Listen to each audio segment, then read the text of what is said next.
okay. What you want to do music-wise? We might as well just go right into it because it's 4:40. It's 4:32 now, so we just go straight into it. Let me see if I can send me.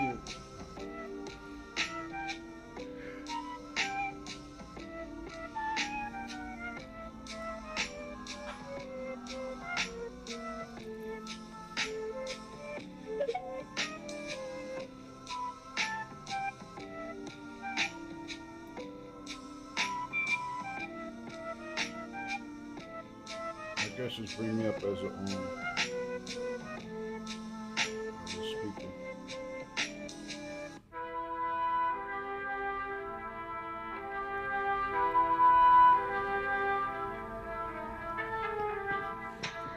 I invited you.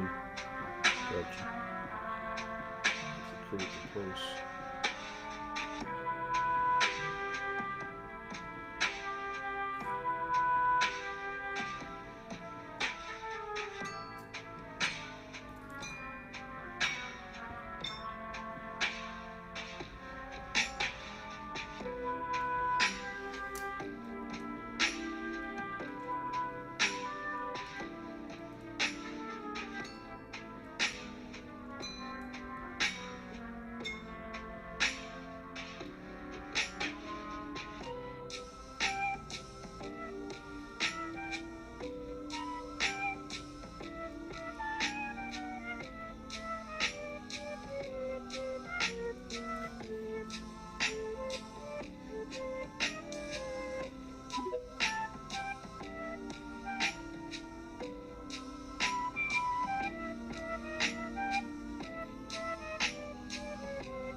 You see the request?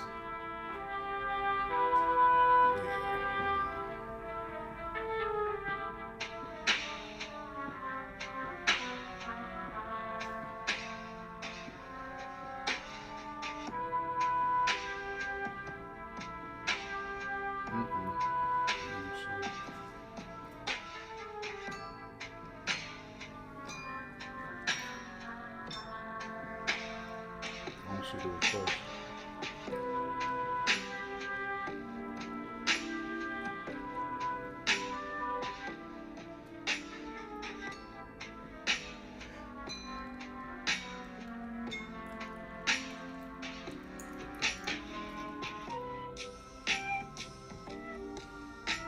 Nah, jeez.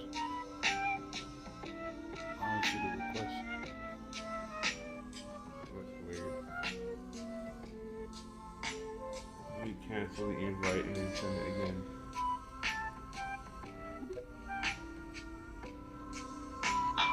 Alright, cool. Now I'm good.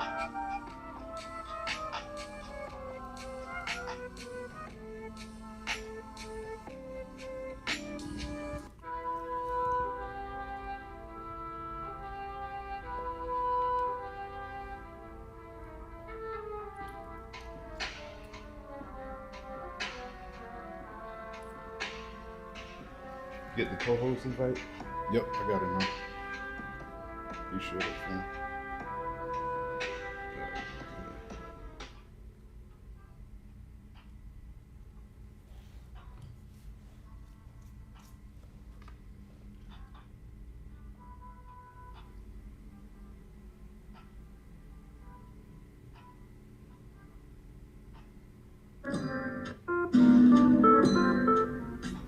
You want to just jump right into it? Might as well, because we live on Instagram, we live on YouTube. Sorry for the technical difficulties, folks, but Twitter, aka X, wasn't letting me have an option to even start a spaces. So this is what's going on right now.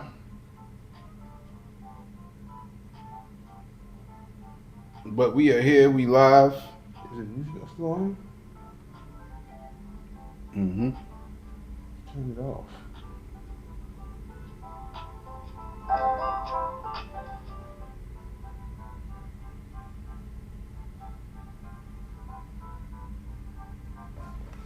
How do you turn off music?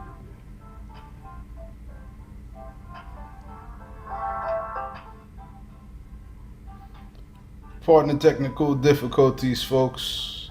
Pardon the technical difficulties. How you tell music? It's Twitter music. Yeah, how do you tell? Let me Google that. I don't know how to tell about the music.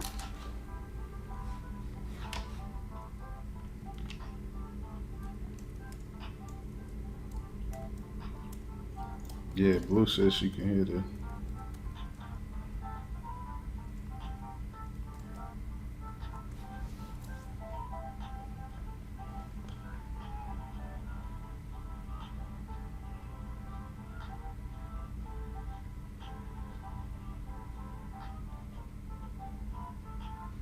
Try your profile. That's not what I want to do.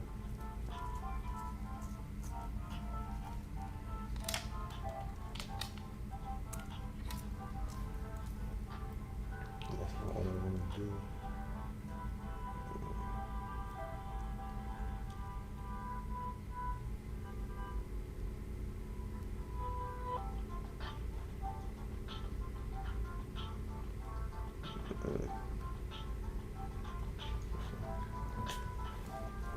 Maybe I have to start. Maybe I have to start talking. Okay, GM. Music, please turn off.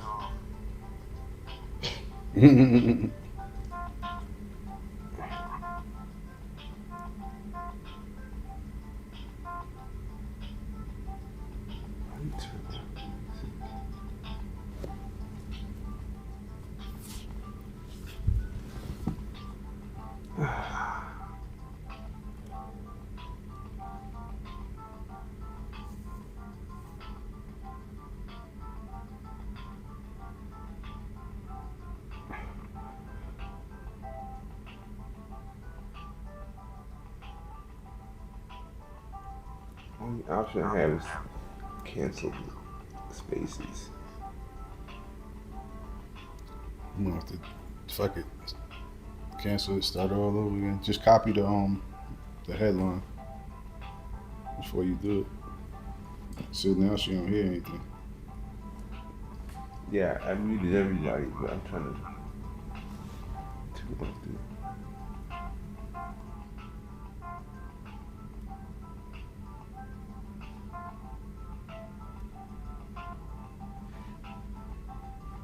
So Blue says she can't hear anything, and the music is still playing on my end. I don't know what's going on with spaces today. All right, music. Yeah, music stop. I ain't do shit. You live, bro. Okay. Mic on. Set it off, man. Fuck it, we rolling right into it. Man. Go ahead. Remember, I need your, I need your phone. No, your mic is on. Oh, yo. Can y'all hear me?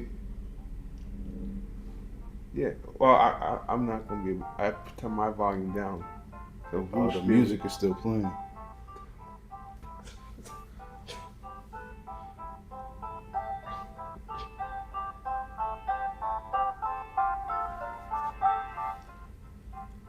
Yo, we don't know what's going on with the music, y'all. We trying to get the music to stop. I'm just gonna kill this room. Yeah. Good.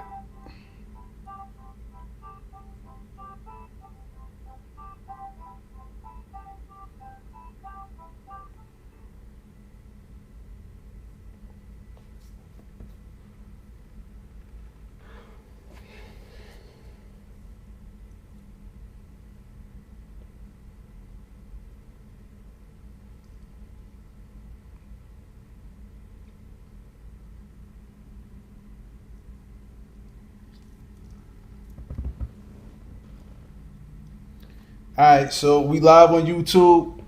Pardon the technical difficulties, folks. I'm gonna let Cheese. I'm gonna let Cheese go ahead and set up the Twitter Spaces. That's what we trying to do. We trying to get the Twitter Spaces right. So sorry for everybody on Instagram and YouTube, but we just trying to get the Twitter right.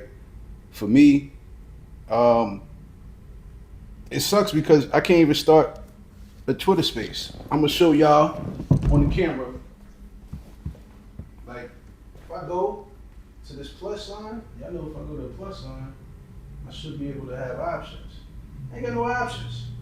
So just know, sorry, Twitter Spaces. You can try again now.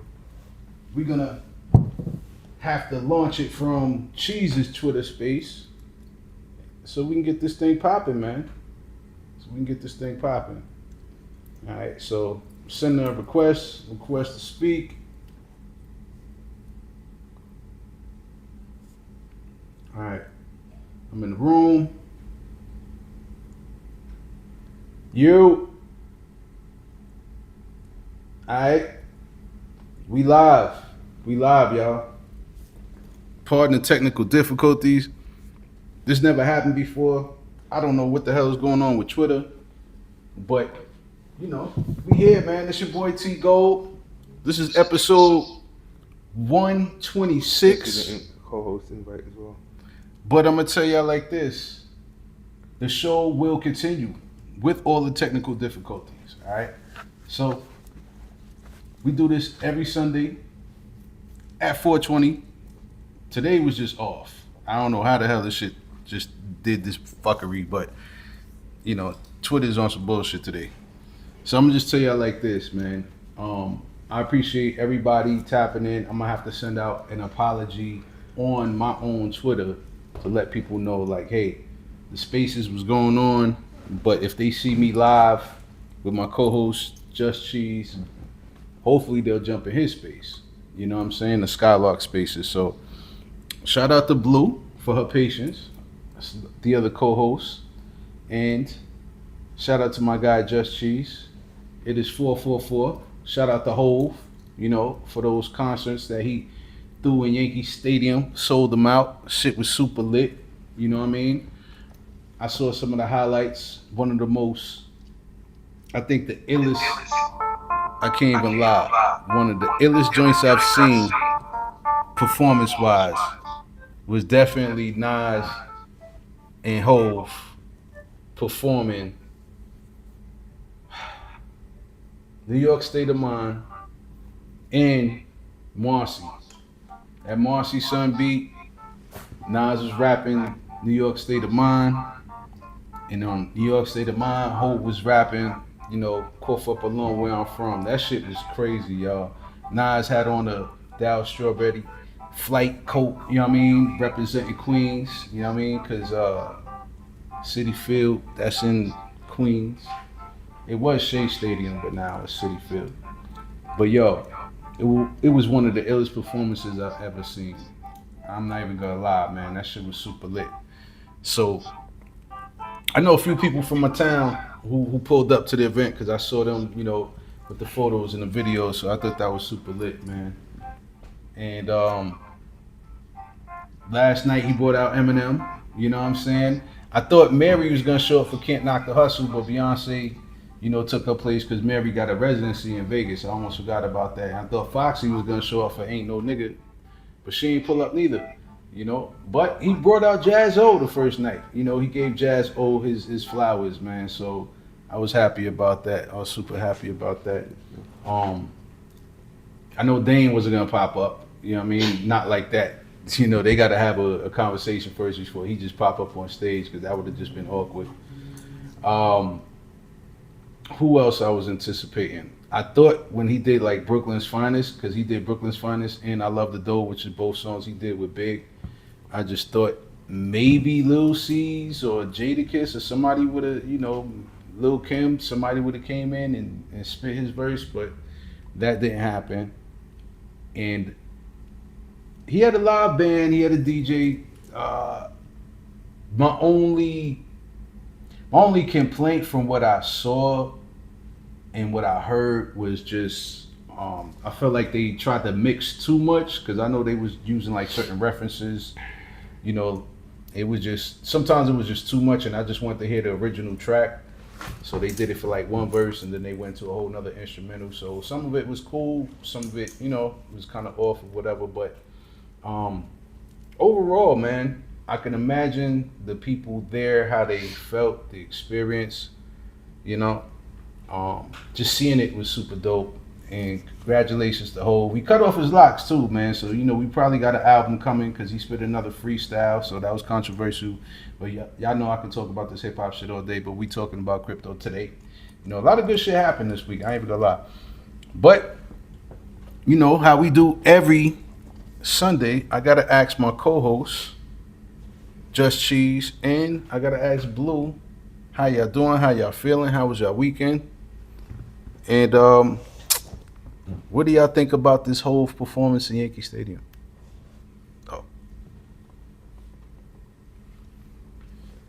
I've seen little clips here and there on IG. The fact that he opened the show with his hair being cut off. Yeah, I feel like we actually are gonna get an album. This has been a hell of a rollout, right? And rightfully so, because the way music is being consumed nowadays, you gotta put all the work, effort into before the album drop. Once the album is out, you get like 3 weeks before people just, on to the next one. Mm-hmm.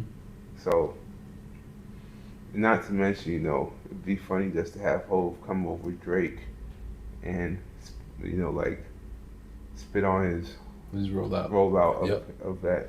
You thought that was a rollout, Drake. I'll show you a rollout. So this is a rollout for an album that's gonna go down in history as the hardest rollout ever.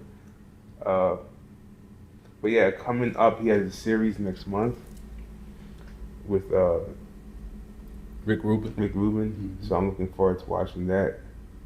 But yeah, like I said, this is crazy. That was those 2 days. You got day number 3, but then multiple pop-up sessions all throughout, like random pop-ups throughout the city, New York, and then like he had his international dates next in September. So it's very dope to see this. But aside from that, my weekend's just been pretty chill. Working on some stuff, and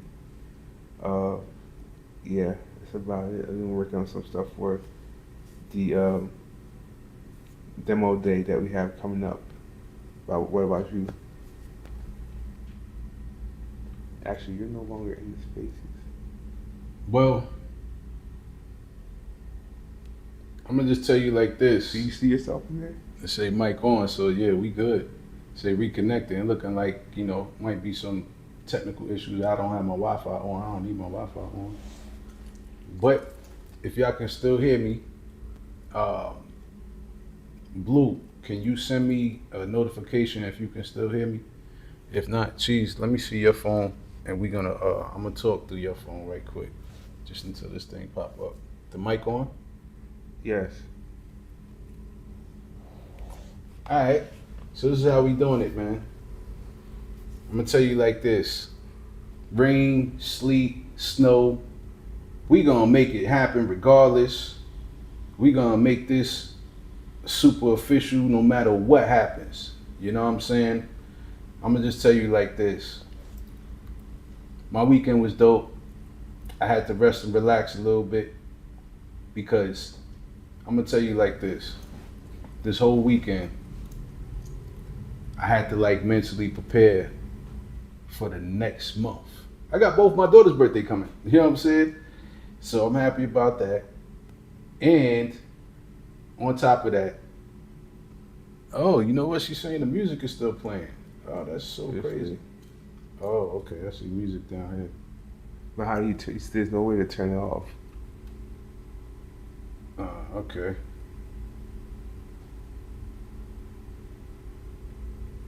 I don't know. Don't know. But I just tell you like this, y'all. This weekend, I went and saw a sexy ass burlesque show with some beautiful women. So I was happy about that. That shit was super lit. Shout out to Yams Burlesque. It was at a black owned spot called, I think it was called The Hive, right on Forsyth. So right afterwards, it was mad people out. I'm thinking they was the soccer fans, but they didn't look like soccer fans. I saw a handful of people, and it definitely was a different vibe because it was Tame Impala. He had a concert out here. So Tame Impala is an artist, pretty dope artist, and I'm gonna just tell you like this: the amount of people that was out there, it was super deep. It was super lit. I had a good time. I didn't go to the concert, but just seeing, the vibe, that shit was lit. The craziest shit was just the burlesque show, man. Yam, she actually got up there because I guess a couple of ladies didn't show up, so she's the OG. She got out there, did her thing. So it was dope, man. Beautiful women, all shapes and sizes. All the way from the BBW to the voluptuous to the sexy slim. You know what I mean? To the chocolate petite. You know what I mean? That shit was lit. That shit was lit. So, and then after that, I had to decompress because I worked early in the day, but I got more graphic design work to do. And we keep hearing the music for some reason.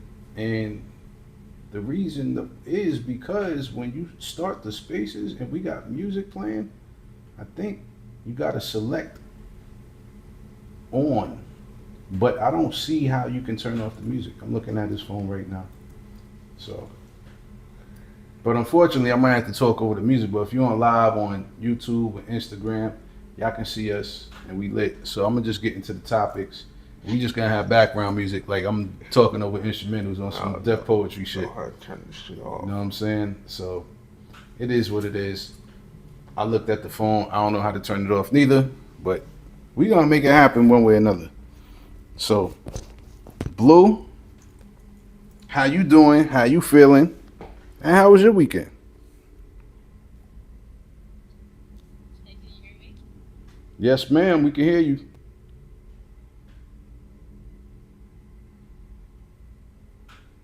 Yep, we can hear you. Good. We got stormed out, basically. So the power was out for most of the day for me because of how bad the storm was. The trees knocked down some power cables. So I'm just getting back to having power. So I'm really happy it stopped raining. And yeah. I'm glad to hear about your weekend though. Yeah, I work a lot now, man. You know what I'm saying? I work a lot between just my regular, 9 to 5. 'Cause, I'm still an entrepreneur, but the 9 to 5 holding down, day in, day in shit. You know what I mean? But regardless of what, the entrepreneur had always stay on. You know what I mean? Took a, took some of the I took some of the merch down to the gig, man. Some of the essays at the gig, they was Mm-hmm. Argentina and Mexican fans, so I sold two at the job. You know what I mean? She was dope. I gave him some Lionel Messi statues, and the lady said she was going to an event this weekend, so she got the Nice. marble one, and gave her some Argentina joints. I printed out a bunch of Argentina drones too. Dope, dope, dope. So we got. They're gonna be here this weekend. I mean this week. Right, Wednesday. Yep, Argentina versus England. yep. They gonna be here Wednesday, so I'm looking forward to that. And we're gonna get right into it. So for me, I'm gonna tell you like this: work don't stop, but your boy need a vacation. I'm probably gonna take a vacation sometime within the next month or two. Probably go to Puerto Rico, something like that, something fly, and just have a good time and just kick it, man. I definitely wanna. Hold up. Okay, I'm trying to invite myself up on the space right quick. You know what I'm saying? So I'm good. But yeah, I definitely need to take a vacation, man, because your boy been going hard. Your boy just been doing a lot. You know what I'm saying? So between Mint and Marquee, between my graphic design clients I've been working with, you know, shit, your boy been busy day in day out. Crypto education, because I have to educate myself even before I put it out to the world. You know what I'm saying? So always stayed connected to this space, even though on IG you ain't been seeing me posting a lot of shit lately because I've been focusing on this World Cup shit out here, 3D printing clients, all kind of shit, man. You know what I'm saying? Just regular life shit. My daughter got into a car accident, so shit been crazy. But regardless of what, you know, your boy still is in a good space, man. Your boy still is in a good space. So I'm happy about that, man. I'm happy about that. So, all right. Cheese, anything else you want to say before we get into the topics right quick? Nah, I'm good. All right, cool. We gonna run through this because it's a lot of technical difficulties today. I'm trying to get myself up in the co-host. You know what I'm saying? It's not even letting me do that. But boom. All right, so now I'm good. Now I can speak. Oh, I do hear the music too now. That's crazy, yo. All right, so even if you hear music in the actual Twitter spaces, we don't know how to turn the shit off. This is the second time starting this space, so it is what it is. All right. So, Cheese, I'm gonna get this to you because my mic is on apparently. All right, there we go. So boom, y'all. I'm gonna lower this a little bit. Keep this low. This shit is so crazy, yo. This music is still playing. But we gotta run through these topics right quick, y'all. Alright. So if you're watching on Instagram, if you're watching on Twitter, apologies for all the technical difficulties. Twitter is going stupid right now. There's music playing, we can't stop. And it wouldn't let me start the spaces from my phone. So we're gonna run through these topics, y'all. Alright. So one of the first things that happened this week, we got some Democrats that really want to prevent Trump from making all this money from crypto. That was one of the things that I saw, but we talked about that several times over. But they really trying to pass a bill so Trump can just, not make as much money. But he made more money than Coinbase. I mentioned that earlier. They don't like that, and I think that's one of the reasons a lot of them are hesitating on passing any crypto legislation because they feel like Trump is going to make even more money. It is what it is. He's going to make his money regardless. I think they just need to get on board. All right.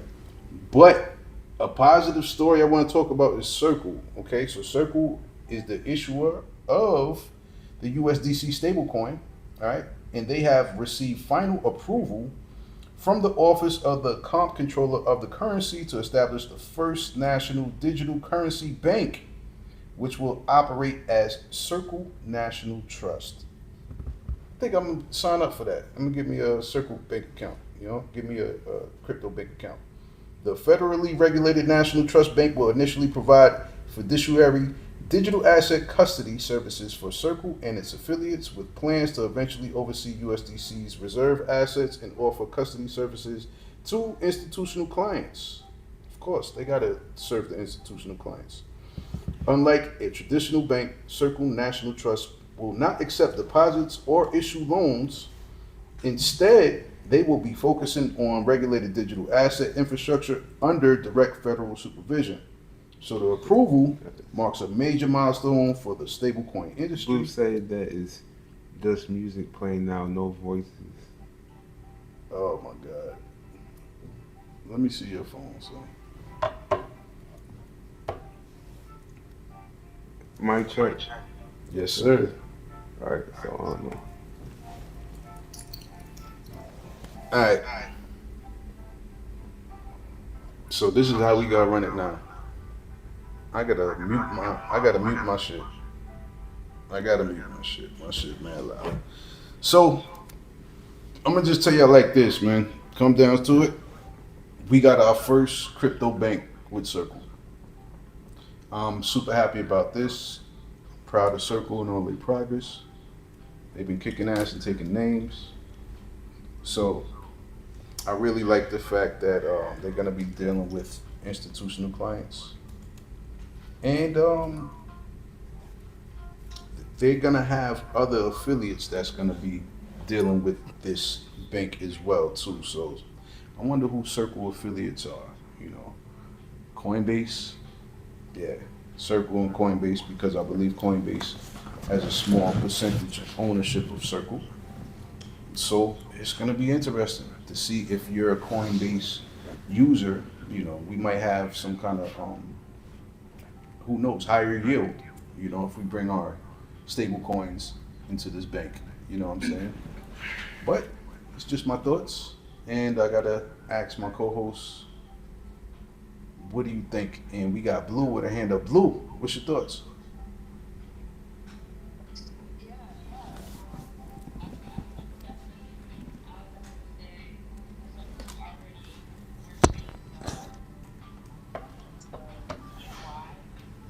I definitely, I would say Circle's already working to BNY, and they're trying harder to expand like institutional access to Is it USD. like duplicate voice? So its payment hours are so more intermittent, which just means like the payment can settle in 7 to 10 minutes instead of taking, several business days.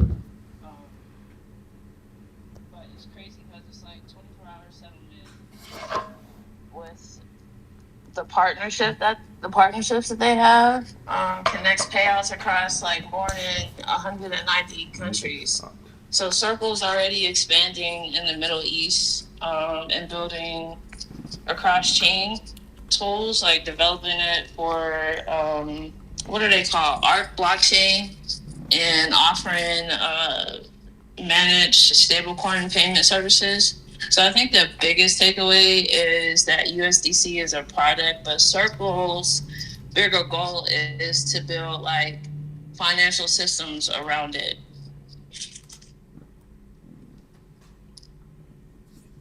Nah, Blue, thank you for that insight and that information about the other things that Circle is doing and them using, their USD stablecoin as the product. But yeah, thank you for highlighting all of those points. Cheese, what's your thoughts on Circle becoming a bank? And will you be using this bank? Uh, I wouldn't be opposed to using the bank, but I gotta see it in action first. Still early. Uh, I've been using the same bank for 18 years, so that's the only bank I use. And Pennsylvania Credit State Employee Credit Union, Oh, wow. because my dad had access to them. So I've been at that bank for years. So I'm not necessarily jumping ship when it comes to banks. If I'm not in my current bank, I'm just my own bank. I respect that. I respect that.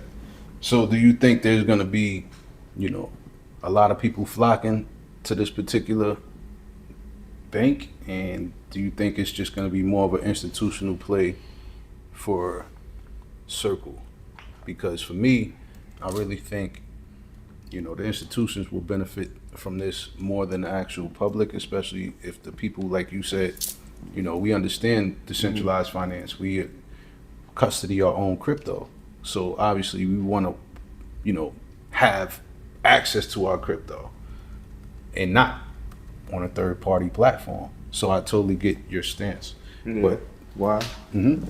I mean, I think people will use it, but I think ultimately, like, we need adoption first, and people are still under from a marketing standpoint, Circle and all of these companies, with the exception of Coinbase and Robinhood, there's no marketing done to the normies.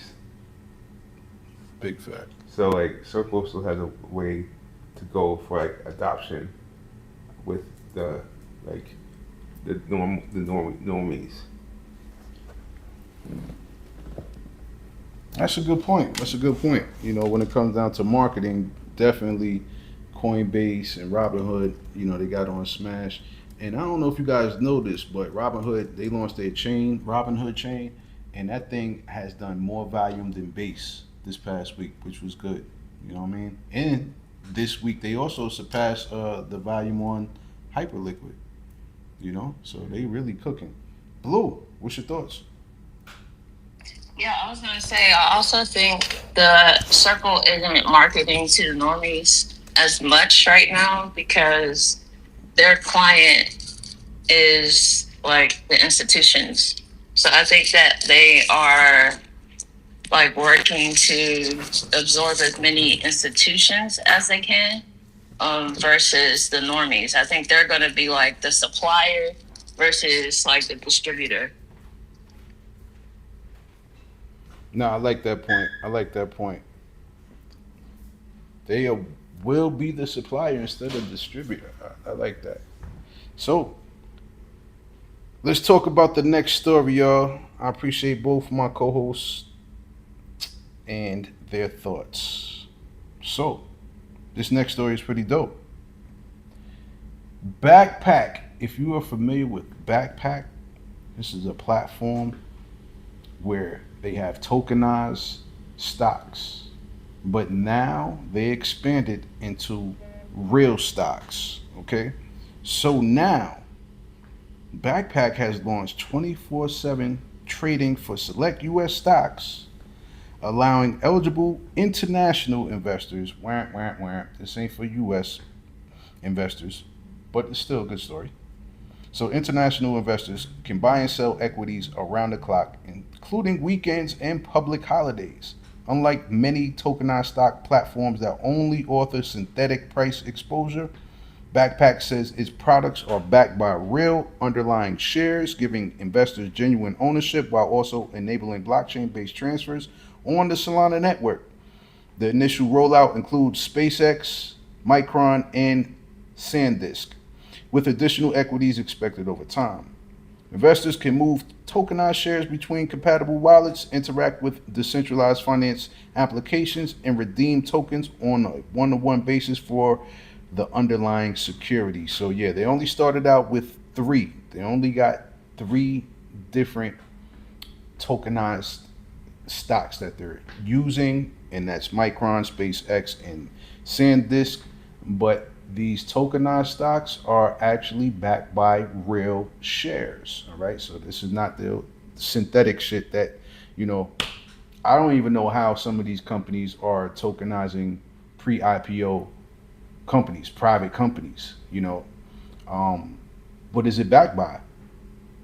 I just saw recently, and I mentioned this, that Anthropic and OpenAI came out and said that their synthetic tokenized stocks that these platforms are offering are not valid and they have no value. So I think some people might just be using these as, I don't know. I'm not into tokenized stocks like that, but shout out to Marlon for creating a platform. Originally, it was called AI Quant, you know, but I believe it's called what, Dex Trader now, and that's Marlon's new platform. And there's only about, I think, he rolled it out on Solana. There's only like three things that he was able to tokenize, but I'm really glad that Marlon did that. He took that approach, doing that with who was the platform that Marlon he was able to get his tokenized stocks from? Because I know it's on Solana. X stocks. X stocks, yes, he did on X stocks. So shout out to X stocks. So this is a great story. This is a great story, man. I really think tokenizing real shares is a phenomenal thing. Shout out to Securitize. They were the first company to IPO, and the same day they IPO, they actually tokenized their real shares. So this is a thing, y'all. This is a real thing. So I gotta ask my co-hosts, both Just Cheese and Blue, what are your thoughts on Backpack offering just three real shares being tokenized of SpaceX, Micron, and SanDisk. You know, they're gonna have some more come down the line, but who wants to go first? You want to go first, You can Cheese? go. All right, Blue. Okay. Um, I think this is interesting, but it's also what happens when like news breaks while Wall Street is closed. And I think the blockchain can keep the market open 24/7, but it can't guarantee like the deep liquidity or like the accurate pricing. So I'm really interested in how these Hmm. tokenized stocks will exist with these paper stocks, and how Wall Street will like make that work. Because Backpack's real breakthrough, um, it won't be just putting like stocks on chain. It'll be proven that the on chain market can like remain stable, and then like the liquid and redeemable when the traditional market underneath it is closed. So the question is, are they going to be able to make tokenization solve the access and settlement? And it doesn't automatically solve liquidity. So I guess it's like we have to see like how this plays out, and then we also have to see like how all these other companies play out, because a lot of people are going to be tokenizing things, but the question is it's going to be like how many people do they bring in, and then are they able to prove like it's actually connected to actual stock. So I think those are the questions. What happens when the market closes? And then what's happening during those hours? And then how do you keep the prices accurate? That's the question. Those were great concerns. That's a great concern. I didn't think about that. So after hours, how are they gonna be able to keep track of that price? As far as we know, you have certain markets when the market is closed, and people are speculating on what the price will be when it opens, but the market isn't open, so you're gonna have to wait to see what the real price is. So that is a great, great concern. You know, like you said, opposed to real paper stocks to the tokenized version of these stocks. You know, when you're trading overnight, what is the price gonna be? Will it be the same price that it closed at 5 p.m. that day? It's a good point. I really like that, Blue. I appreciate that. Cheese. What's your thoughts on Backpack tokenizing the three shares of Micron, SanDisk, and SpaceX? I think it's uh not necessarily new news. It's like just another comp player getting in the game, and Backpack is a pretty popular wallet on Solana. So this is just a way that they're trying to differentiate themselves amongst their competition. That's what I would say. But other than that, the entire space is still early when it comes to tokenized stocks as a whole. So it'll be interesting to see what innovation they bring to the table. Nah, great point. Great point. So we will continue to monitor this situation and any other platforms that start to get into tokenization. We know Robinhood, they're getting into tokenization of stocks. Ondo, they're into that. And like I mentioned, Securitize, they're definitely doing that too. StockX, well, X stocks, I should say. X stocks are into that. Blue, what's your thoughts? Yeah, I was just gonna say quickly that Web Ties did a great presentation on Thursday just about this part of what happens after the market closes. So I'm really interested on how they can actually make these trades. But yeah, I just wanted to say Web Ties gave us a good class on trading. So yeah, this is interesting. Thank you for that, Blue. And shout out to our guy D Web Ties, our resident trader here. You know what I'm saying? He been crushing shit lately too. You know what I mean? Shout out to our guy D Web. Yep. And shout out to NFT, man. You know, we looking forward to going on tour. She helped put that together. We going to 5 different cities in the state of Georgia. What is it? Athens, Columbus, Macon, Augusta, Savannah. Yeah. That was 5. I think that was 5. Mm-hmm. But yeah, looking forward to going on tour. That's gonna be from like 4 to 9 at locations that we will soon announce. But I'm looking forward to that. So I know one thing Apple isn't looking forward to, because Apple, they have sued OpenAI over alleged AI hardware trade secrets. It looked like some former Apple employees work for OpenAI, and then they try to take some information to OpenAI to get into the hardware game. I'm so interested to see how AI converges with hardware. So this really gave me a foreshadowing of what's to come. But this was interesting. Apple, they have filed a lawsuit against OpenAI and 2 former Apple employees, accusing them of orchestrating a coordinated effort to steal confidential hardware trade secrets to accelerate OpenAI's expansion into AI-powered consumer devices. I wonder what those devices are going to be. I'm thinking maybe glasses. That was the first thing I was thinking about. So the lawsuit filed in U.S. District Court in the Northern District of California alleges that the former Apple executives Tang Tan, now OpenAI's chief hardware officer, that's so funny. That's crazy. He was executive at Apple. Now he's a hardware officer at OpenAI. And Chang Lu improperly retained confidential engineering documents, accessed Apple systems after leaving the company, and leveraged proprietary supplier relationships to benefit OpenAI's hardware ambitions. And we don't know what those ambitions are yet, but I'm definitely interested in that. Apple claims the misconduct was tied to OpenAI's growing push into consumer hardware following its acquisition of I/O products. While OpenAI has denied the allegations, stating it has no interest in other companies' trade secrets.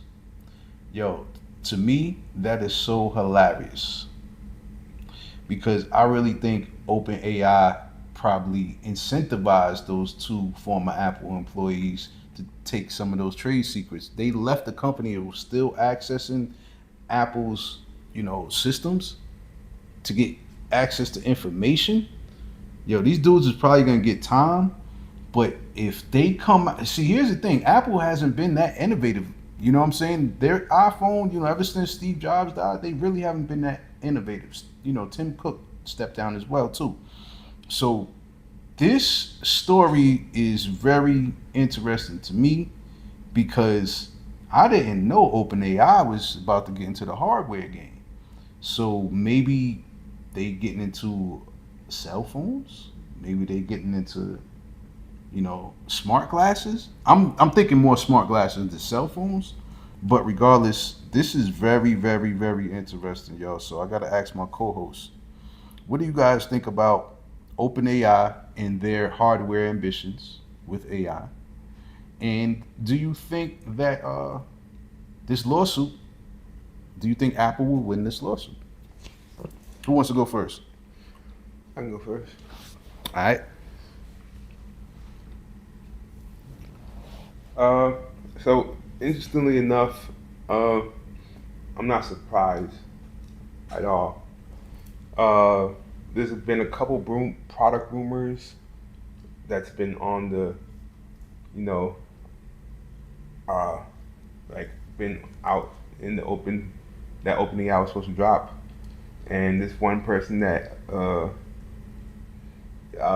that left Apple. Mm-hmm. We also didn't mention the Ivy. What's that? Ivy is what's his first name? That's an individual. Yeah, Ivy also left Apple.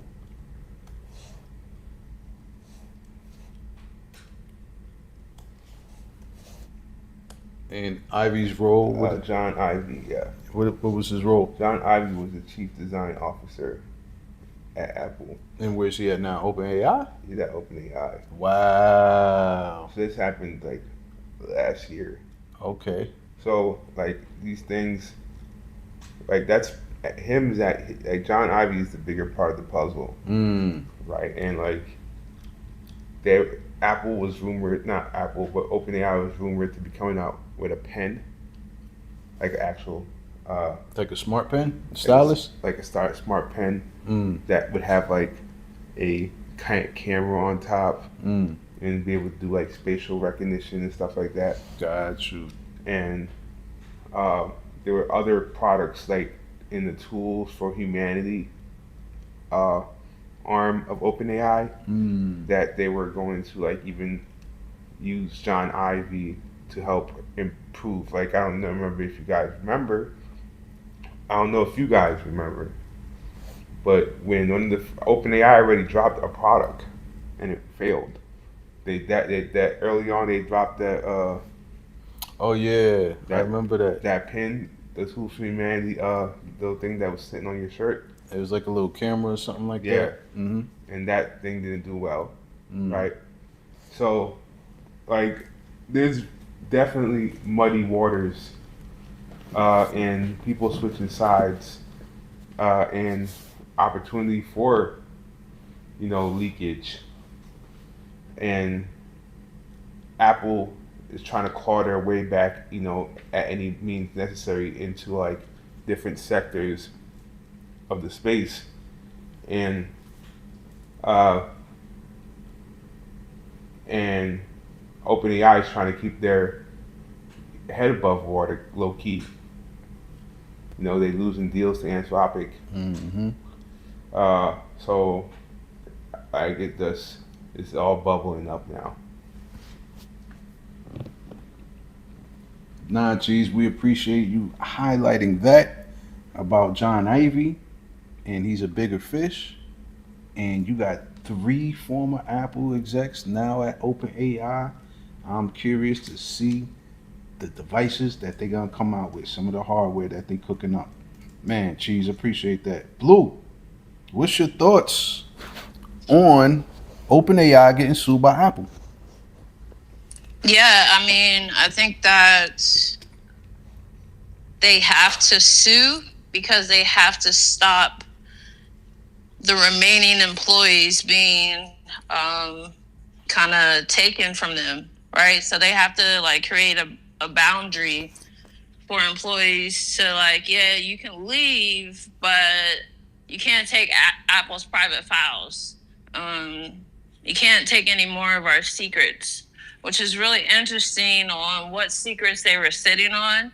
I know that the CEO stepping down, and the actual person that Steve Jobs wanted to lead Apple is now about to lead Apple. It's very similar to the Purdue family kind of buying all the people from the FDA, to kind of like make their product okay and legal or whatever. But this is going to be quite interesting. I think Cheese hit it on the head with Ivy. Because, I mean, that's like your brainchild of your company. And he just went to another company to give them like the heads up, because now they have all the like AI pieces built out in the background. It's going to be quite interesting on how they kind of handle that. And I think they have to like pursue this hard, because if not, they're going to, I don't want to say Apple's going to die, because they've been able to kind of not brainwash, but like embed themselves in schools from like kindergarten all the way up to like college. Like you're using Apple, products, and they did that on purpose. Like my son is an Apple head. He can't tell you why, because he's just been programmed to think like I need an Apple. So I think it's going to be a fight that they need to win because they're probably going to lose like the generations that they've kind of curated all this time to be like stuck on their products, even if it's not anything new. It's the same phone with a different color. So it'll be interesting on how they handle this. Nah, man. Blue, you smoke that. Cheese, you smoke that, man. You absolutely right. The mind share that Apple has with the youth. My daughters haven't had a Samsung phone since I don't even know. Probably they first one or two phones. After that, all of their friends had iPhones. That's all they want. And they trying to get me to convert. I'm not doing that. I'm team Samsung. But nah, that was a great point that you brought up, man. That they had to sue. Is basically like preventative measures to prevent anybody else from leaving Apple and trying to, share their secrets, and then at the same time to keep that mind share. So yeah, both cheese and blue, y'all smoke that. I appreciate y'all thoughts and y'all commentary, y'all. Thank y'all for that. So this next story is also dope. I really like this because I haven't seen a blockchain do this yet, and I believe they set precedence by doing this. Blockchain I'm talking about is Ethereum. So the Ethereum Foundation is using coordinated AI agents to proactively identify vulnerabilities across Ethereum's core infrastructure before attackers can exploit them, marking a major advancement in blockchain cybersecurity. So, the Foundation's protocol security team has already uncovered multiple legit vulnerabilities. Okay? And there was a network layer that was patched because of this critical flaw. And rather than relying on a single AI model, specialized agents will work together to analyze code, identify attack paths, reproduce vulnerabilities, validate exploit scenarios, and confirm whether bugs impact production systems. While AI dramatically increases the speed and scale of security reviews, the Foundation emphasized that human researchers still verify every finding before disclosure. I really, really like that Ethereum is doing this, um, mainly because these attackers, these people who are black hat hackers, you know, who just do nefarious shit and siphon funds and phishing attacks and all of that, they have been using AI. So to protect your chain, you might have to use the same methods. It says to catch a crook, you got to be a crook. So to catch a criminal using AI, you know, you need to counter that. I think this is a great idea that Ethereum is doing. I can definitely see other chains following suit. Like I said, I feel like not only this, but we know that quantum computing, has been talked about a lot when it comes to upgrading Bitcoin, and half of that Bitcoin community, is pro upgrading the network, and the other half is they like no. So I don't know, when we cross that road, it's going to be interesting.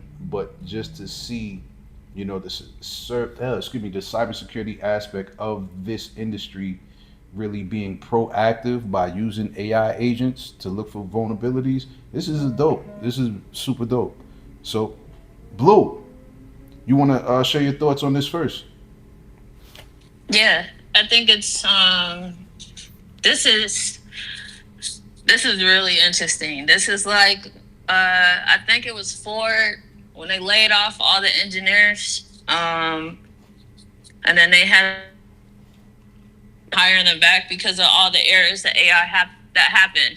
So ETH is turning AI into an always on like internal hacker.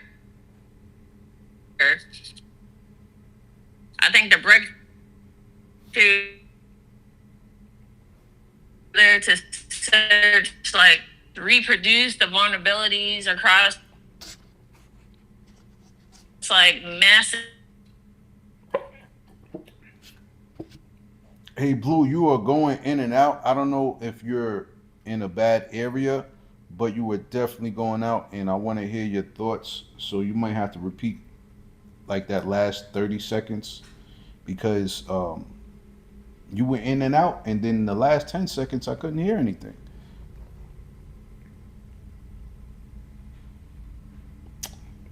Oh man, I think Blue is having technical difficulties, man. Yo, what's going on with Twitter today, man? Y'all need to tighten up, man. You know what I mean? I had technical difficulties. Cheese had technical difficulties. Now Blue having technical difficulties. She was speaking clear as day on all the other subjects. So she sent another request, and I'm just gonna Blue. I'm gonna remove you, and then I'm gonna bring you back as a host. So maybe that'll work. All right, Blue. I got you back up on the stage.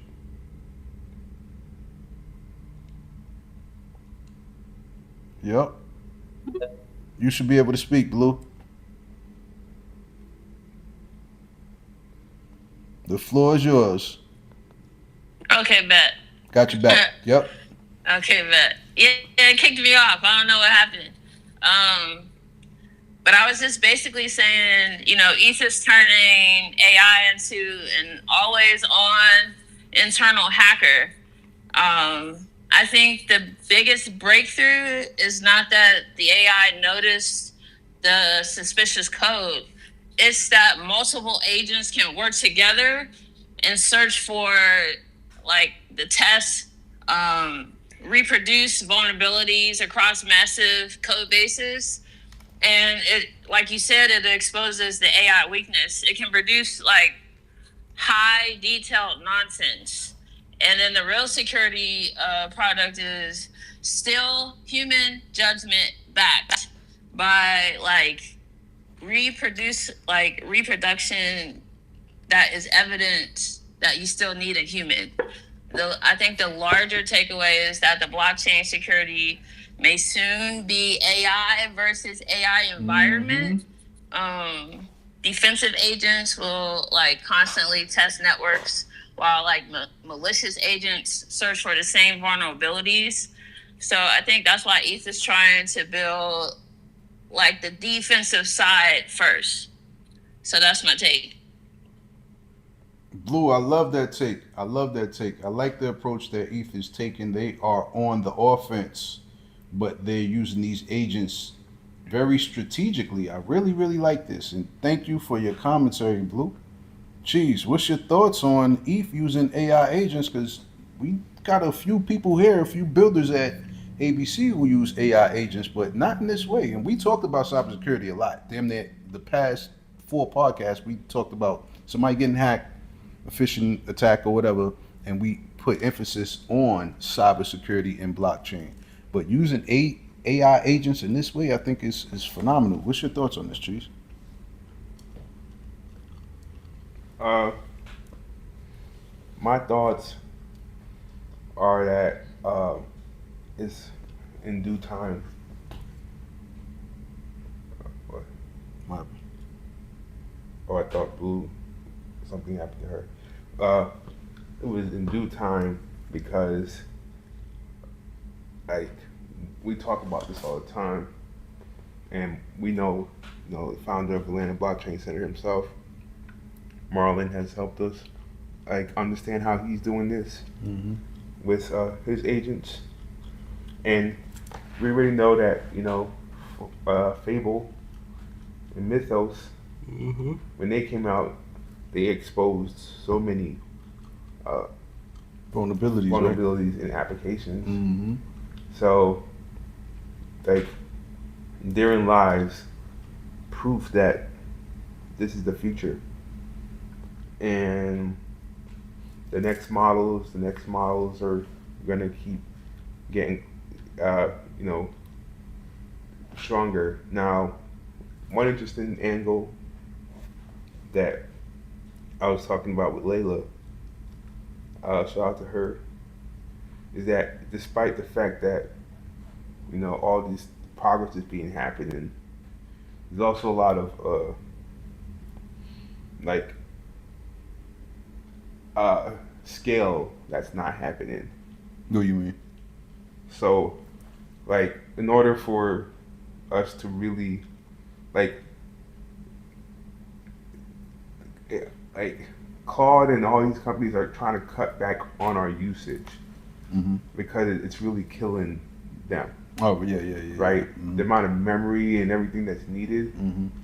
it's all a balancing act. Like we've advanced so far in the models, Mm-hmm. but the chips and the GPUs and data, the data centers Mm-hmm. haven't caught up to that. Good point. So now we need to scale back on the usage, Mm. let the infrastructure catch up. But the problem is now with stuff like this is we are kind of everybody. A lot of people have taken this like some people are in this like interim phase where they've taken on full AI adoption Mm-hmm. and they haven't covered everything of their holes yet. Mm. So that leaves those with money to being able to execute and cover their blind spots, while those who did not get the ability to fully they may be left with their pants down. Mm. So those are the people I'm concerned about is those that are in this interim phase where it's not expensive. It is expensive, Mm-hmm. to cover some of these infrastructure things. So now you're aware, but do you have the utility to afford it? 1 second, I had to take this phone call. I had to take this phone call.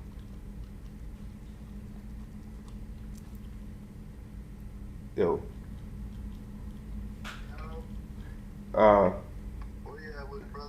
are you gonna be available after like in 45 minutes? I'll pull up. All right, good. Hello. Yeah. All right, so that was the first. We even had a phone call come through, and Cheese handled that pretty quick. But I like that. Are we still on? We still on, yeah.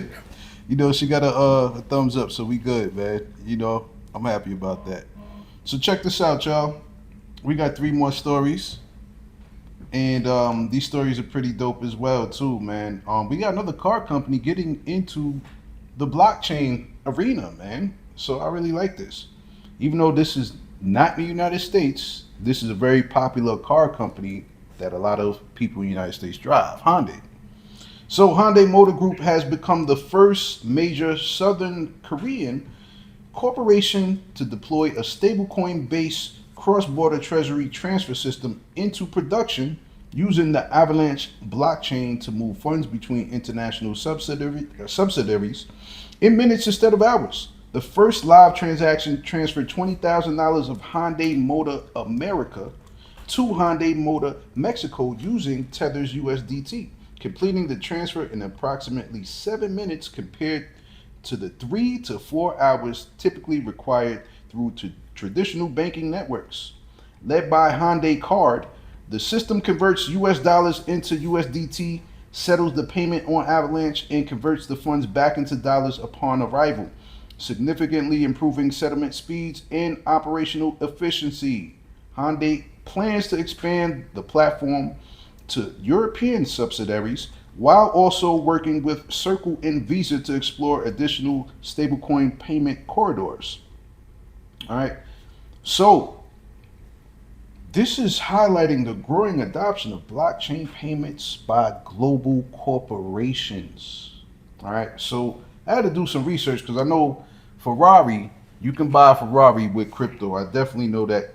So, I wanted to see, I think Beamer and Mercedes-Benz, I believe, they also are working with the blockchain, but specifically, some of the other companies that I saw was Toyota.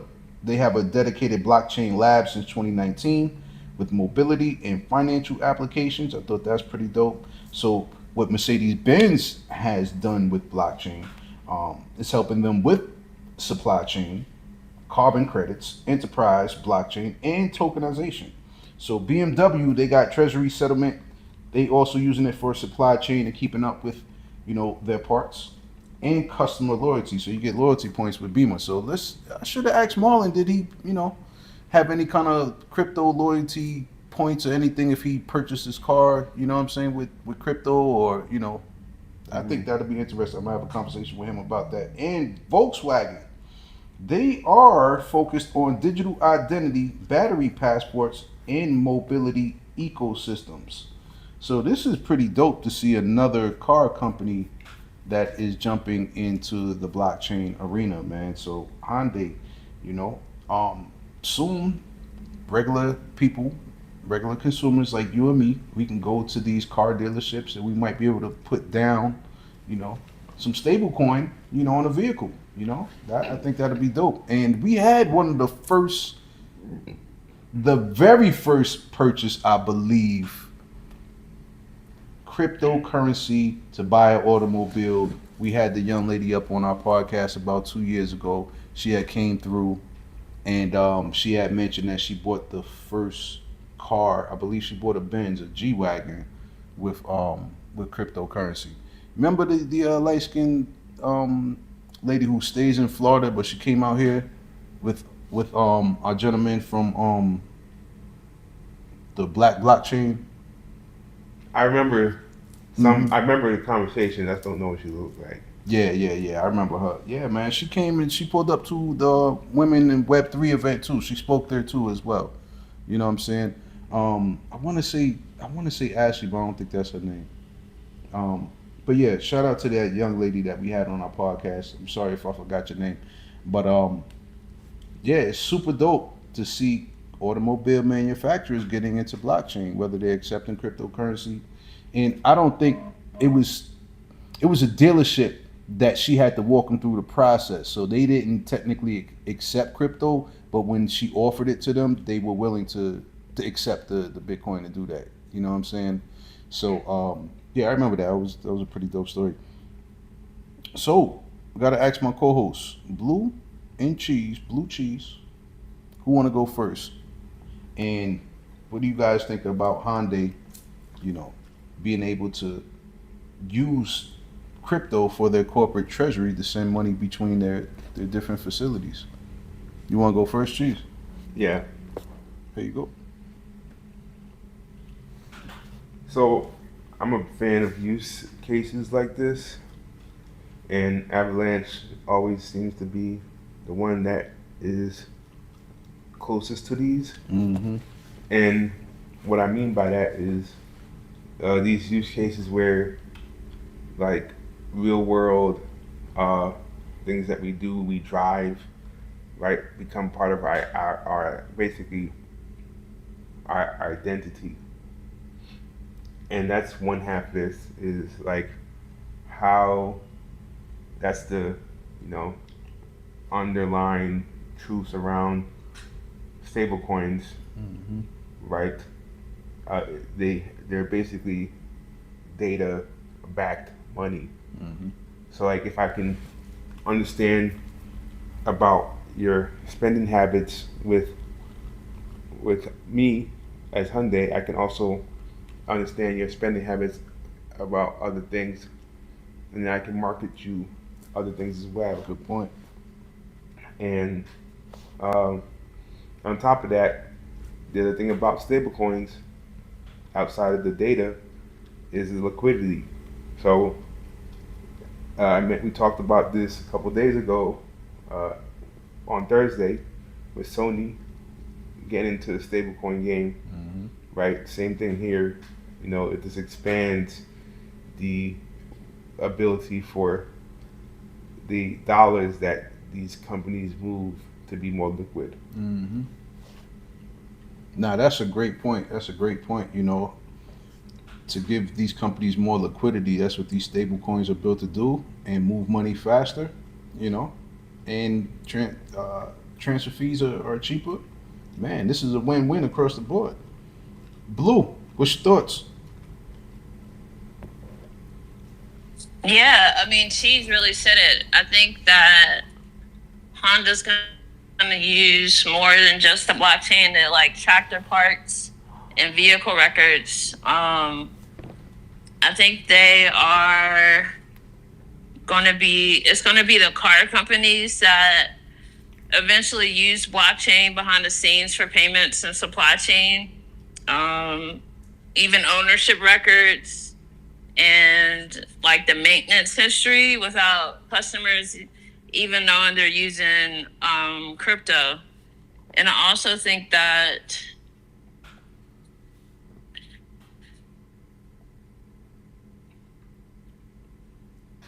they'll be able to banking infrastructure is concerned because they're able to move the money within they were able to move the money within like I think it was like 7 Yep, 7 minutes or something yep. like or several or a day or so. So I think that these companies are going to start really getting into blockchain if they're not already.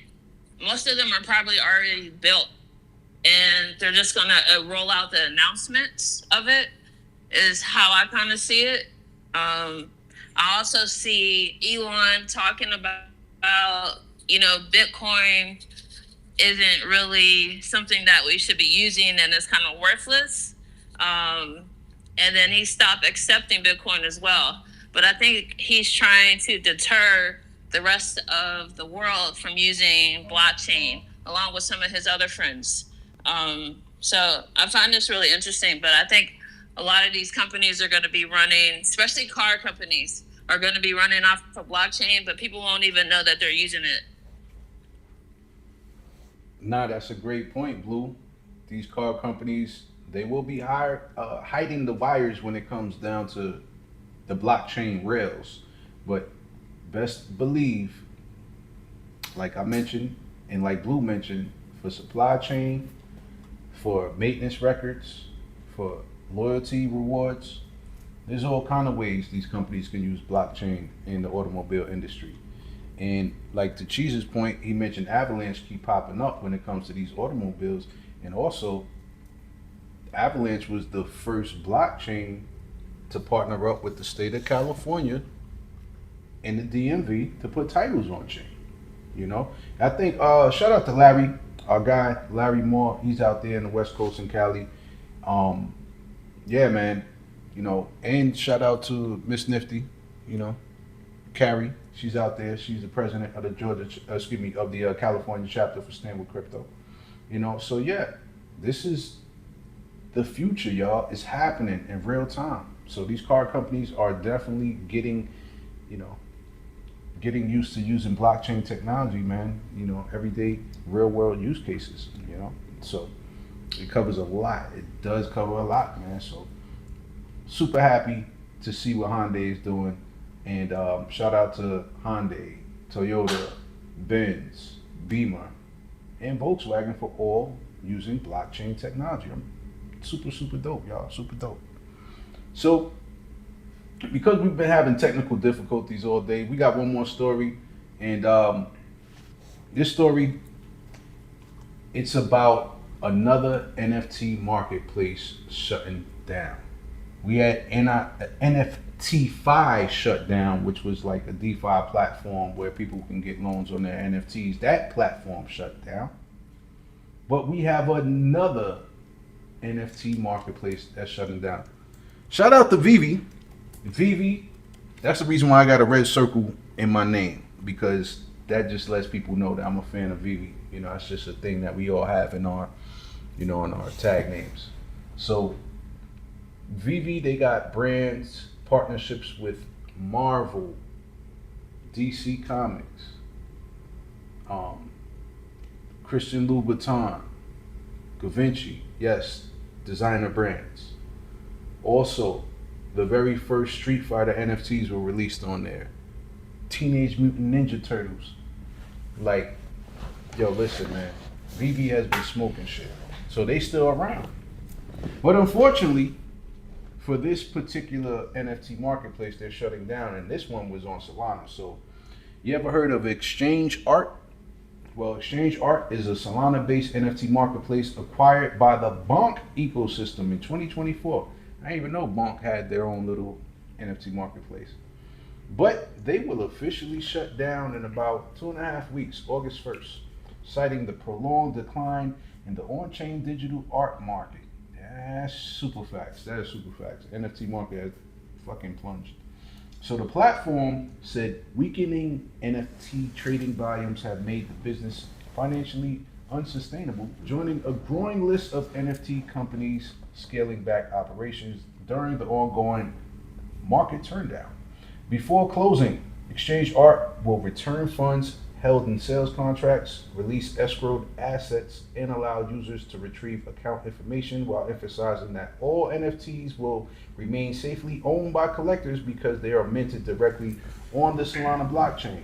So artists and collectors are encouraged to withdraw any remaining funds before the deadline, as the marketplace services and account data will no longer be available after August 1st. Doom, doom, doom. Another one bites the dust. It's terrible, man. It's terrible, man. We're in a bear market, and crypto hasn't bounced back. And it's unfortunate that NFTs they have not even they haven't had a second wind. You know what I mean? 2021 was the peak of the NFT market, and you still had some sales going down from like 2021 to like 2023. You know, I've been buying NFTs still on VV, only on VV. Shout out to Candy Digital because they actually moved on to Solana, and that was where some of the first DC comics, the digital comics, were minted on there. The digital collectibles, the DC digital collectibles, are on VV, but the comics are on Candy Digital, and they also got a partnership with Major League Baseball. So these are the two NFT marketplaces that are still cooking. And um, Tad Smith, he is the CEO of Doodles. He is the guy who actually acquired Candy Digital and brought it over to Solana. So just to give y'all some NFT news, some updates on that, just had to put y'all on to game. So if you're still interested in getting NFTs, those are the platforms I recommend.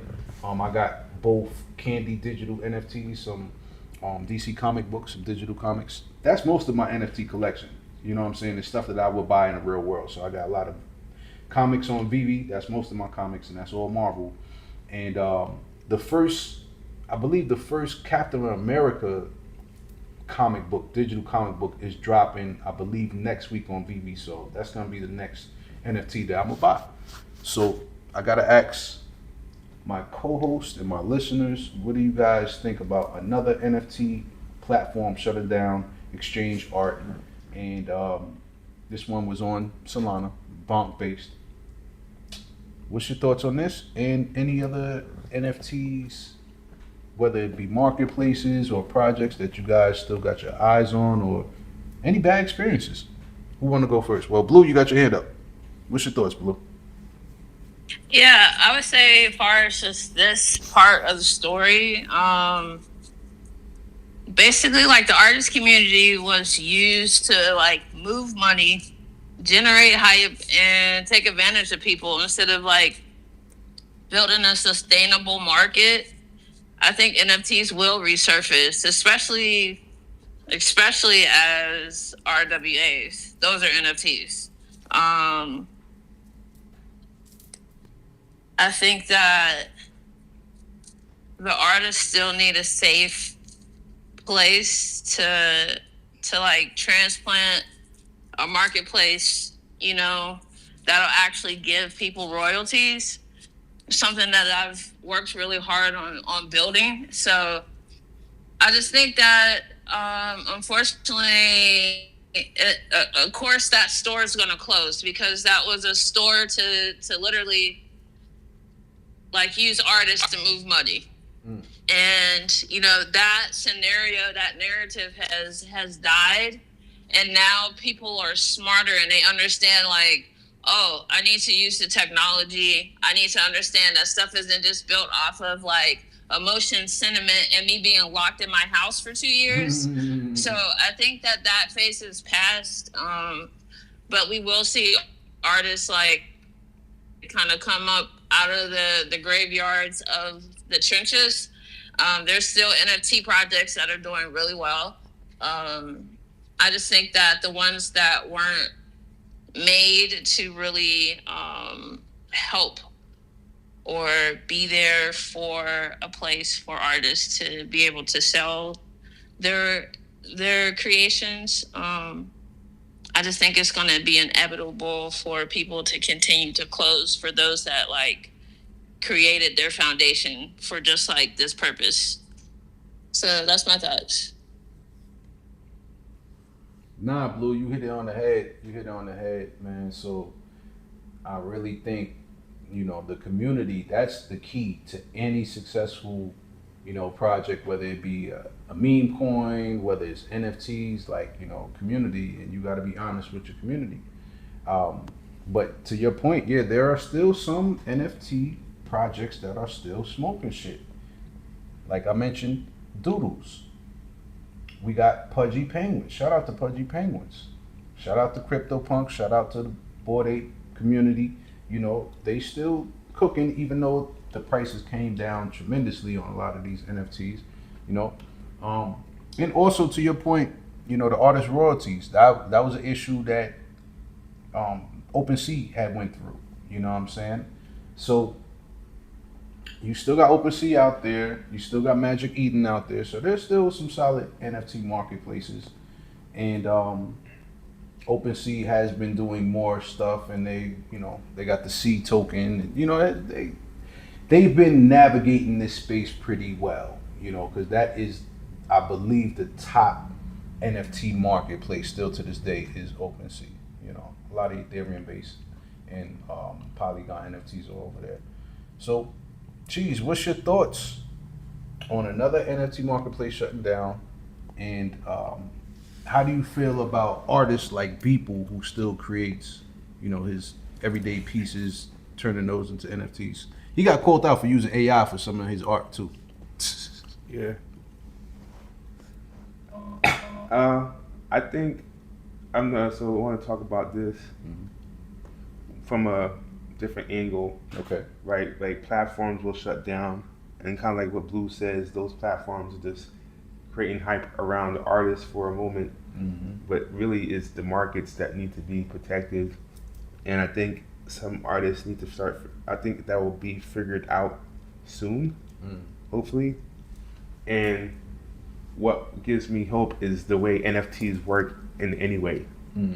What I mean by that is, like, a couple months ago, Nike shut down the Dot Swoosh program. That's right. And you had until May 5th to log in and get your assets. Right? So I logged in. I was able to transfer my Dot Swoosh name, all my NFTs. I was able to transfer them to my wallet. No doubt. Now I have these assets, and anybody else who did the same, they also have their assets. Yep. We're no longer dependent on this Nike platform to move with them. Like, I could trade you this for this. No doubt. Now, of course, there's no underlying like secret value that we're waiting for, right? Because now Nike has removed their name or plans for work in this space, but that's where the artists, and in this case, may not be the case for Nike, but in some other scenarios, this is where the artists had to recognize that even though the platform that gave us the opportunity to be discovered and highlighted, my assets are still my assets. My community are still my community. That's right. And I can create a market for this because they still have these things. So that's where I think I don't really care about platforms shutting down. I want to hear more about the innovation around that, like people who are trying to figure out how to unlock the value around that. Nah, Cheese, you highlighted a great point, man. You smoked that too, man. So the value, that's the key. Like people buy these digital assets, hoping that they'll go up in value, but it's all speculation. There's been several NFT projects that I thought was going to take off and do something dope because the artwork was fire, and they had a roadmap where they mentioned some kind of utility. You know what I'm saying? But it didn't work out. You know, um, we had some people here who was a part of the ABC community who had launched, a popular NFT project, but it didn't really go anywhere, and there was a lot of people that I heard, some people made some investments, and they definitely didn't get a good return on their money because they folded, they kind of collapsed. And I don't want to say them, I don't want to say who they are and the name of the project, you know what I'm saying? But if you've been rocking with us for a while, you can kind of do some research and going down the rabbit hole to figure out what that project was. But yeah, we've been supportive of NFT projects here. We've been supportive. He almost gave it away, G. He almost gave it away, man. But yeah, man, it's been NFT projects. It's been meme coin projects. Speaking of meme coins, I got J Chains. He launched a token. J Chains, that is the ticker, and I believe it's on Solana. So I put that in the group chat. So he's a friend of not only TCK, he's a Georgia resident. He pulled up to ABC several times. He pulled up to our pizza day with his wife and daughter, you know what I'm saying? And he also pulled up to Georgia's Day of Action with Stand with Crypto. You know what I'm saying? So J Chains has launched a token, okay? So last time I checked, it was around like 84K as far as the market cap. You know what I'm saying? But he said he was gonna do it, and he did it. He told you that he was gonna do it? He was working on that. Yes, during pizza day. Oh. He said, he was working on it. I ain't want to, say anything prematurely, but he definitely said he was gonna launch a token soon. You know what I'm saying? So yeah, y'all, if y'all interested, that ticker is J Chains, and follow his social media, follow his Twitter, and he talks a lot about it, and it's doing some numbers. And also we mentioned Ansem last week, all right, the Black Bull. That thing cooled off. It got to a $300 million market cap. I think $320 million was like the top. Now it cooled down. It's about $230 million market cap right now. But shout out to Ansem. He went to Georgia Tech. He's a brother in the crypto space, and he's single-handedly trying to bring back the trenches. He owns about 60% of the supply of that token, but he has airdrop tokens to like the first 25,000 token holders. So just want to make everybody aware, man. You know what I'm saying? That was another thing that we called. I think when I first saw it, it had like a $10 million market cap. You know what I'm saying? So now it's at over 200 million. You know what I mean? I don't know. I'm kind of over meme coins. You know what I'm saying? I'm so over meme coins. The only one I really truly hold on to is Pudgy Penguins. I made a nice little bag off of Turbo. Turbo, what was that, like last year? Caught a nice little bag off of Turbo at the top of the year. But outside of that, I'm off of meme coins. You know what I'm saying? I'm on the Ondos, the Chain Links, the Avalanches. I'm on solid projects like that, just waiting for those to really have their moment of getting the sun. And even Sweet, you know what I'm saying? I still got some Sweet. That shit is down, like 75 cents a token right now. But the market is starting to bounce back. That's one thing that we didn't do. And I just want to highlight that right quick. So I'm going to go to Coin Market Cap to give people some real-time updates and some data on what, some of the top cryptocurrencies are doing. So Bitcoin is at 63,700. Ethereum is about almost 1,800. It is $1,797. XRP is $1.08. Solana is back over $70. It is $76.58. Dogecoin, and it's funny how I think Blue mentioned fucking Elon Musk. One of my co-hosts mentioned Elon Musk today, and I think it was Blue, and she was just talking about how he was trying to discourage people from buying Bitcoin, like Bitcoin is worthless. But you've been promoting the damn meme coin, Dogecoin, to the fucking moon forever. You know what I'm saying? Like, come on, bro, what are you fooling? You know. But all right. So XLM, that shit is 18 cents. ADA is 16 cents. Is crazy. And Chainlink is almost $8 and $7.98. So those are some of the top performing cryptocurrencies. Some of the top solid projects that we follow. And yeah, man, you know, this market is starting to come back a little bit because we were floating around 59,000, 60,000. But some people feel like there's going to be another dip. But there's some strong support at that 60K mark. You know what I'm saying? It hasn't really went too far below 50. I think it was like 57 or 59, but right after that, I got bought right up, you know. So we hovering around 60K, so which is good. There's a lot of support, but I feel like retail investors are exhausted. You know what I'm saying? They out of this market, man. They totally out of this market. So that was some of the highlights, and then also shout out to my guy Dre from Urban Blockchain for holding me down this week. I had a bunch of T-shirts that I had brought up here to ABC. I had like 5 different tees that I brought up here. You know what I'm saying? Yeah.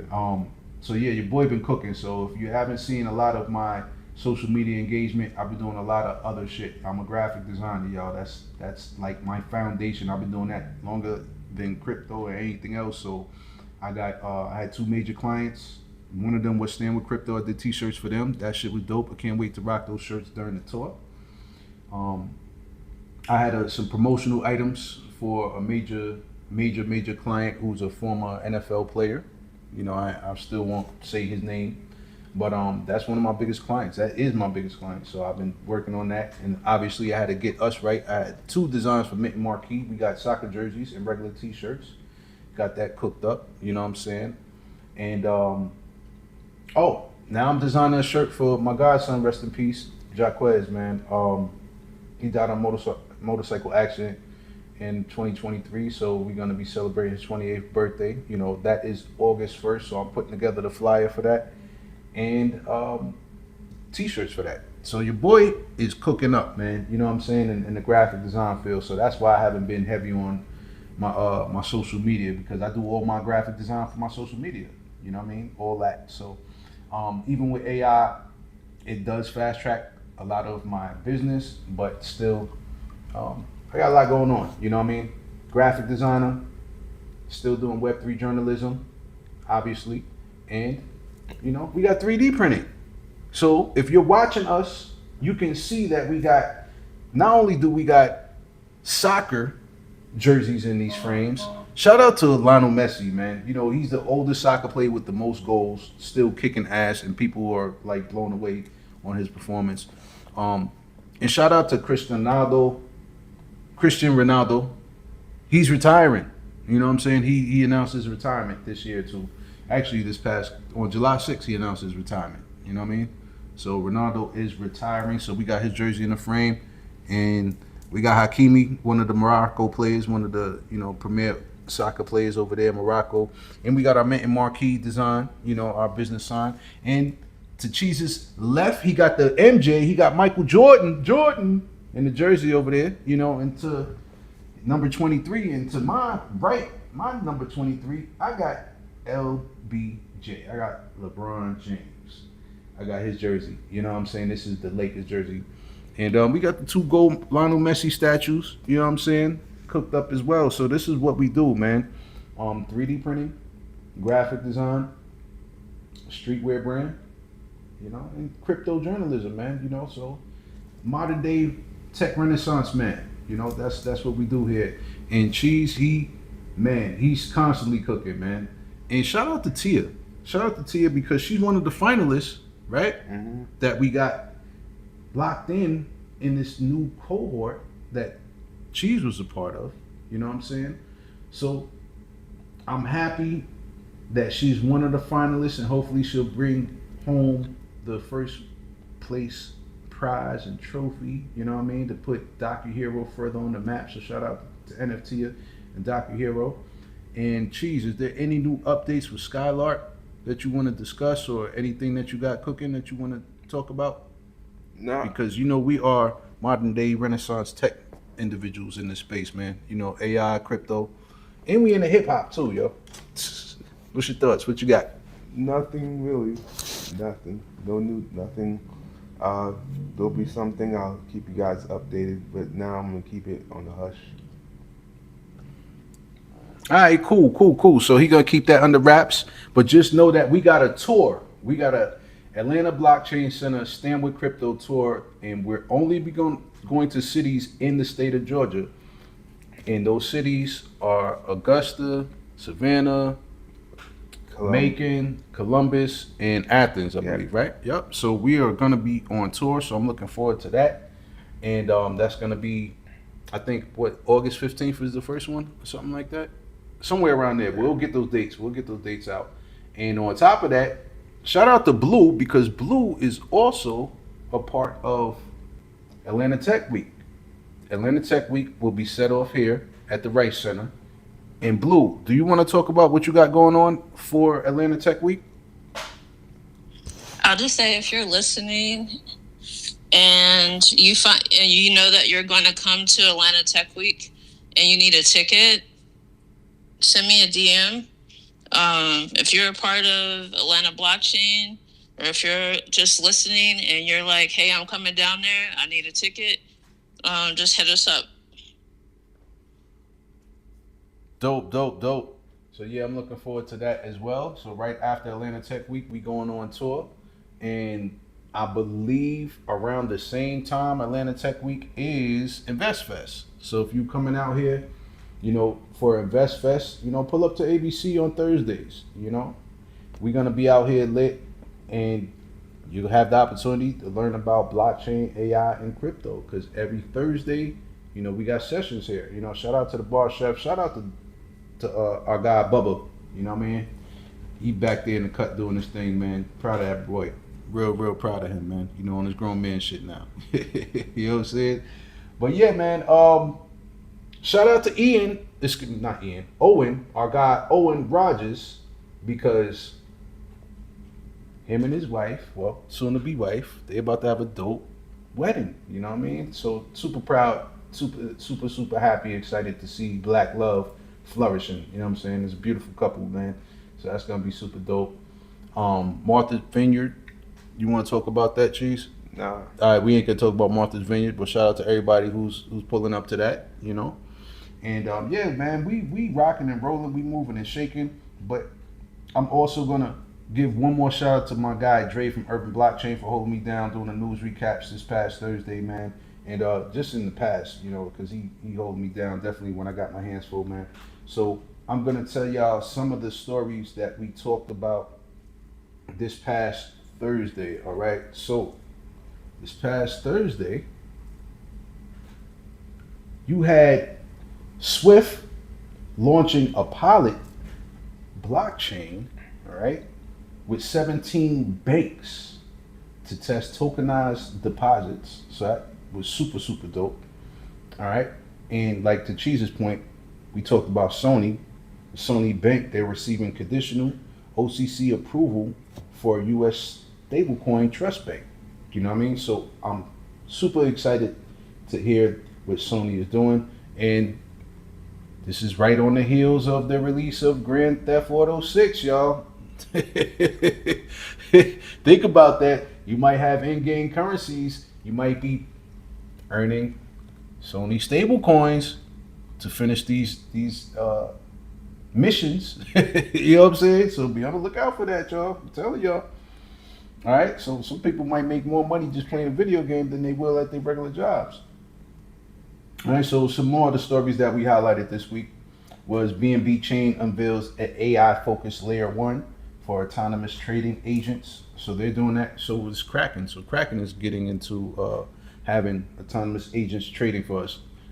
That's what's going to happen, man. We just going to be off doing whatever we want, and we're going to have agents trading and making money for us. You know what I'm saying? That's the way it should be. Also, Binance, they're actually having some BTC yield to help Bitcoin holders earn passive income. So it's a new program called Bitcoin Earn that allows long-term Bitcoin holders to generate passive income using automated covered call options. So that's pretty dope, man. Binance, they're stepping up. All right. And also, we mentioned Bonk, right, with this marketplace that they had, this NFT marketplace that shut down. Well, they also had a governance attack. All right, so they had about $20 million. So I do want to get into this a little bit because we have a DAO. So I thought that this was kind of grimy that this person was able to do this. So Bonk is one of Solana's largest meme coins and is facing a governance crisis with his DAO after an attacker reportedly spent $4 million to gain enough voting power to pass a malicious proposal targeting the project's $20 million community treasury. All right. So rather than exploiting a smart contract vulnerability, the attacker allegedly used Bonk's token-based governance system to push through a proposal that could redirect treasury funds, highlighting the risk of DAO governance when voting influence can be rapidly purchased. Yeah, I think that's something that people really, really need to be mindful of if you have a DAO, and how somebody can do something very nefarious and take advantage of the treasury. You know, that's unfortunate that happened. So also, there's a new prediction platform, and I don't know why this prediction platform chose the name World, because I thought that was terrible branding. We already got the World Chain. All right, they went from World Coin to World Chain. All right, this is not that same company. This is just a whole separate prediction market that is named World. And it was funny because it was co-founded by Sam Altman, right? But I think he should have just came up with another prediction name. And they went from Solana. We talked about this, I think, last week. They went from Solana to Robinhood Chain. So Robinhood Chain is starting to get some traction, right? So shout out to Robinhood. They are definitely revamping and they are kicking ass. All right. So Polymarket has been sued over $80 million Bitcoin prediction market.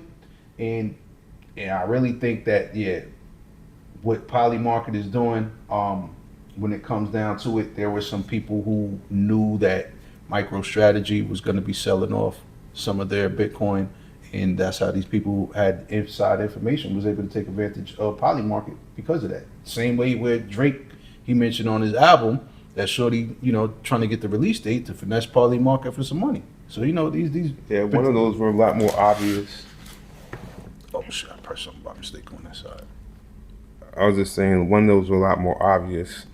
The fact that, you know, strategy needed the money to pay the dividends, you could just time that based on the dividend calendar. Mm-hmm.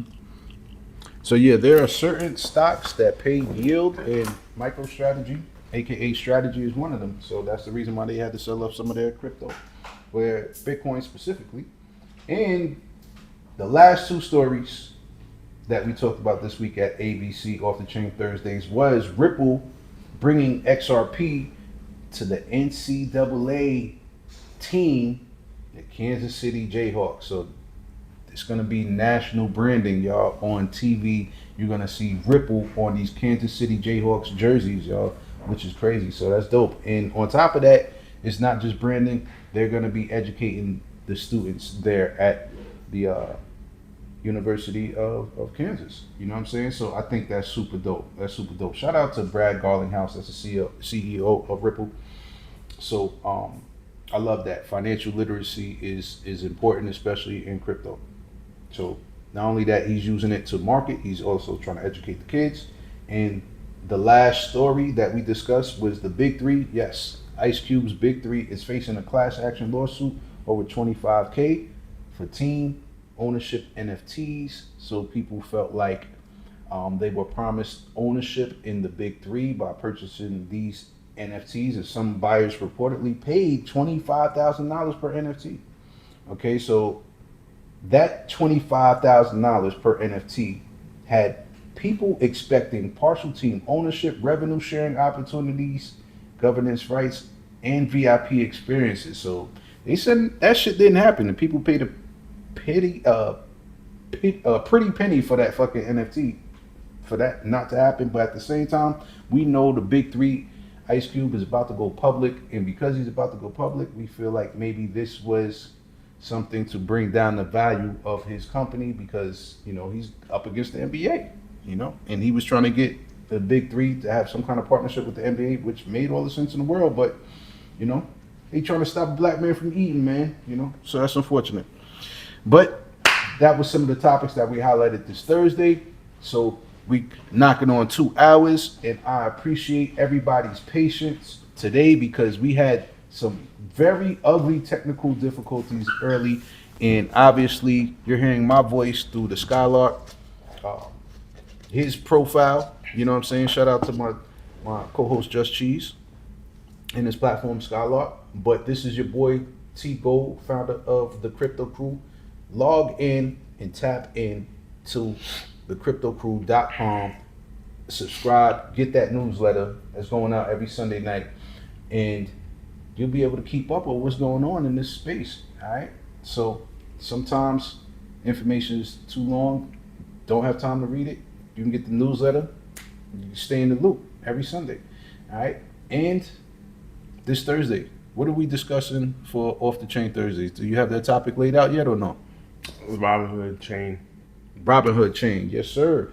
Like I said, man, they had more transaction volume than Base and Hyperliquid this week, which is crazy, y'all. So I'm looking forward to hearing that session. And shout out to the bar chef, you know, founder of ABC. Also, tap into mintonmarquee.xyz. That's our website. Get some dope 3D printed items. If you need something custom, holla at your boy. Bless you, bless you. We do 3D rendering over here. We do custom stuff. Matter of fact, Cheese, grab that 3D print that I just did for our guy, Mike. So this is a business stand in a bag tag. So it's the bag tag that we got. All right. So we just cooked that up for him, and it has an NFC chip inside of that that takes you directly to his website. And the other item, you know, is an actual business stand, man. So yo, man, that's what we do. All right. Didn't have time to throw the Mint and Marquee banner, and everything happens for a reason. It wouldn't have fit anyway because we got a different camera today. All right, so Tia is out and about on location with the Osmos camera, you know, capturing some dope content, some footage that you know that we gonna need. So this particular camera don't have the wide lens angle on it, so we can only fit one banner in here. So everything happens for a reason. But shout out to Mint and Marquee. All right. That is the company that we have for 3D printing services. All right, so you will soon see us out there as a vendor.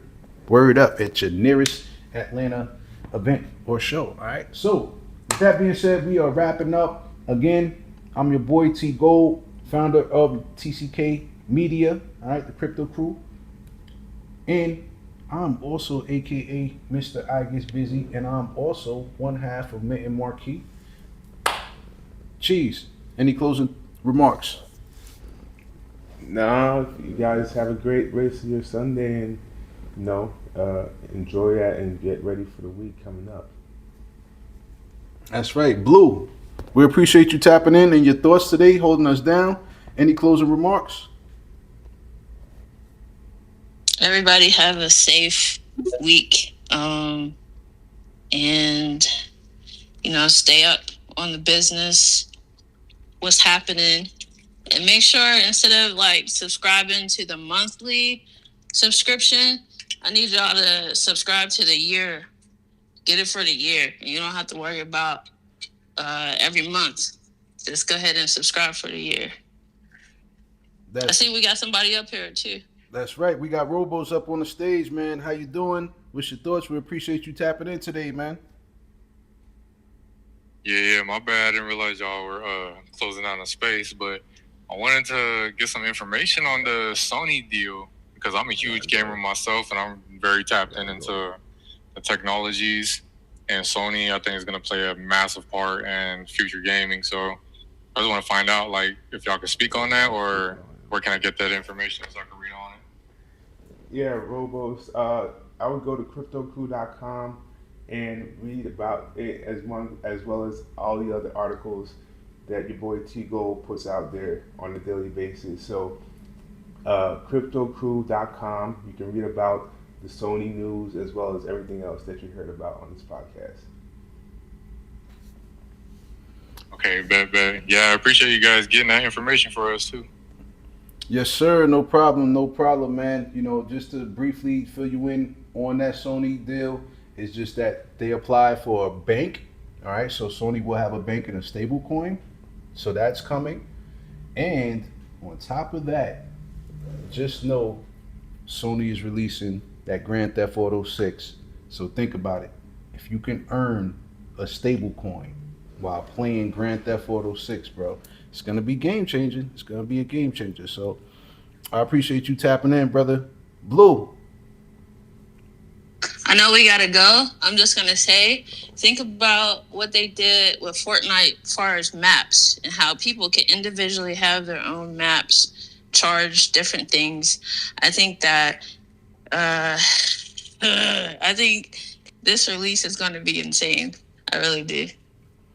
Oh, yeah, they already projected that they're going to do at least 3 billion when this game released. You know why? Because they already made $1 billion off of the pre-release, bro. Like this is they taking orders. Yeah. They already made $1 billion and the game not even out yet.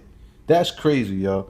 So yeah, man. Robos, I'm gonna send you the direct links to everything that's going on with Sony, and I'll send that to your DM. And I appreciate you tapping in, man. And we start our podcast every Sunday at 4:20. Today we had some technical difficulties. I'm usually broadcasting from my particular account, but we had to do it from Skylarks today. So I appreciate him doing that. So yeah, man, that's it. We wrapping up. Appreciate everybody tapping in on Instagram and YouTube. It's your boy T Gold. Just Cheese. We out. Peace. Peace. My bad, I gotta run. I gotta meet up with Jay Rich because we've been trying to get on the same page for doing this tour, doing this content series for the block party. So that's gotta